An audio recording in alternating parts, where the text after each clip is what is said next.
we're here in Victorville, California on September 5th, 2016. The last audit we did here, we had a gentleman in a red Corvette with a cream colored convertible top.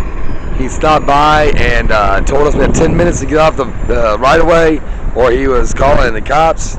Obviously, I told him to call the cops. I'm not really worried about that. And he did. The cops showed up and recorded it, and we had it. He called it a welfare check after the end. But when he came up, he originally tried to get my ID from me, as if he was investigating a crime. And I stopped him and talked to him a little bit. And then the same gentleman, this is about lunchtime today, it was about lunchtime that time too, just drove by again and called the police yet again. He has not stayed present while the police are being dispatched. He leaves. He doesn't have time to make a complaint, apparently. He wants to take up our time. And what's interesting about this is how this is done. So this gentleman just drove by, who goes to work, and he gets off for lunch, and he sees us on the corner, houseless, and then he tries to dictate and violate people's constitutional rights when they say, you can call the police, I have a right to be here. He calls the police and then leaves and goes about his job and his day-to-day activity. The police then, on tax dollars, are dispatched out, and they spend however much time it takes to deal with how they deal with it when they show up on scene, and they take time out of our ministry. They impede on our right to propagate our religion, and completely impede on that. They impede on the ability to use regular speech, not solicitations, not panhandling, but speech, normal words, stating your position in the community. And sometimes the police even misapply ordinances, and we've seen in Baytown, Texas, where they have arrested Brian. Brian's my brother, at Baytown, when he wasn't even breaking any ordinance or laws in any way, shape, or form. So the police then have an interaction with the houseless, beat cops, lower level street cops, and then that interaction can go many directions. Because we're not doing anything illegal at all, and what we're doing is constitutionally protected, the police might see it as bucking authority instead of practicing constitutionally protected rights. The police can see it the way they want to construe it, as we saw in Hesperia, where the sergeant didn't care that we were well within our rights. She wanted to interpret, as well as her subordinates wanted to interpret the law instead of executing the law, which is what they're supposed to do, or enforcing the law.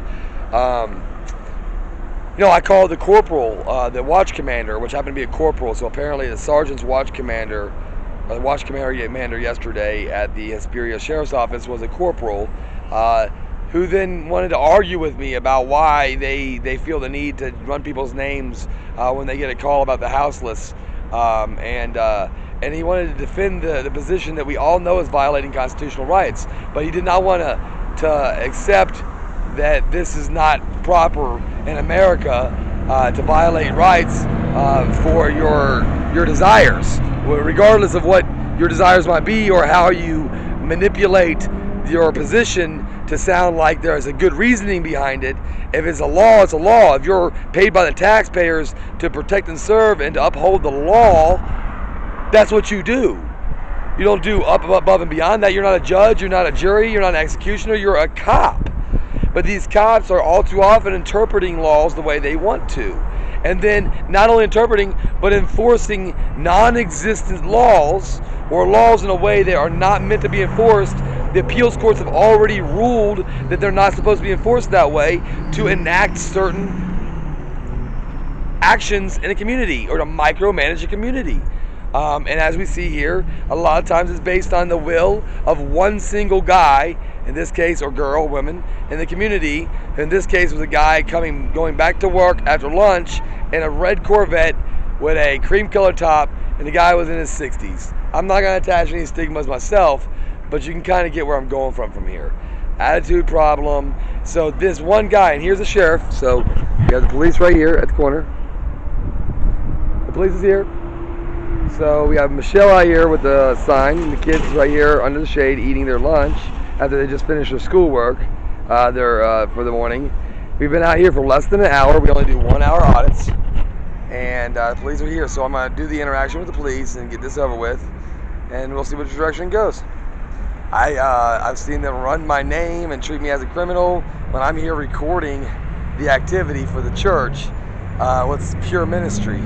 And I'm just recording it to show you how it works. So this cop here is definitely for us. He is Victorville police, and he's going to start an interaction with us. So he's impeding on our Bible study because he got a call from a concerned citizen. We'll see if it's a welfare check or it's a harassment call. But this is what we're talking about. It's constant attaching of stigmas and micromanaging through the executive branch of law enforcement, who are then interpreting law instead of applying it properly. And it's costing tax dollars. It's violation of constitutional rights. It's impeding on ministry. It's just completely wrong in society. But it's very apparent. Very apparent. So let's wait and see what this cop says. You have your camera? Let's see your camera. Recording? No, it's not recording. It's not even turned on. It keeps going off. Yes, shit. 27 minutes left on it, and you are now recording. All right.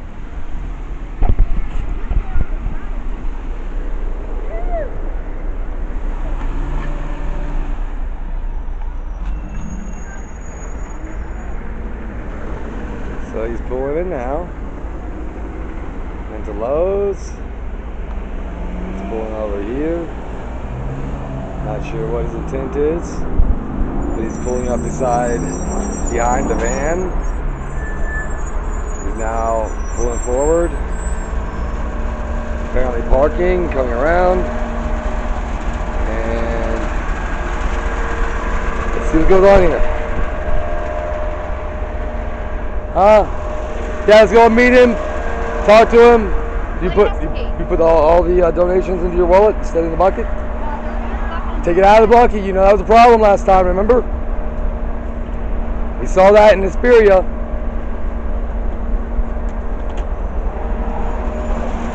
Here's the book. Police.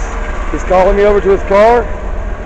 How you doing? How you doing, Pastor Andrew Stevens, Church of Common Good, Exodus Project, American Culture TV. This is the Ananias Audits. We've dealt with this gentleman already once in the red Corvette. You really got a complaint. Yeah, he was calling you. Oh, okay. Yeah, we document this. You got a call from Archibald's. That you guys are panhandling on the side. Well, no, we're not panhandling according to the ordinance and the penal code. The sign's not asking for any goods or services, nor is it soliciting any goods and services. Okay. Secondly, we're actually on the right-of-way, not Archibald's property, so they really shouldn't have any say-so over the right-of-way. That's taxpayers' property. They have paid and leased a really good area of property to do their for-profit business. Okay. They really should care about that more. And I'm saying this because it's happened so many times now. For panhandling, though, even if you're on a public sidewalk, you can't. But solicitation actually has a definition, so we have to start with the definitions before we can call somebody a panhandler. Okay. Okay? What does the sign say? The sign says lost job, then home, and then it says have special needs children. Okay. 3 very distinct truths. No, nothing dishonest. And on top of that, what we're doing is we're auditing because we do ministry, and we've had these situations that have come to impede on religious values. Jesus was poor and homeless. So was all his disciples. That's something people have to remember. That Jesus preached poor and homeless. It's in Luke as well as Matthew is in red. So that was his ministry. But people who are for-profits looking for money, the love of money is the root of all evil, would love to use your services with your guns and your badges and all that to stop ministry. They would love to. That's the root of all evil. All right, so I love you. And I hope you have a great day today, Fred. Right, thank you, sir. Have a good one. He's got to go back. Yep.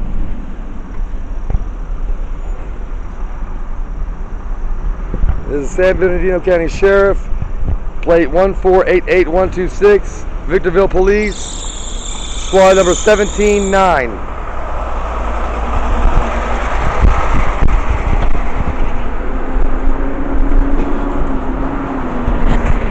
The cop has now left.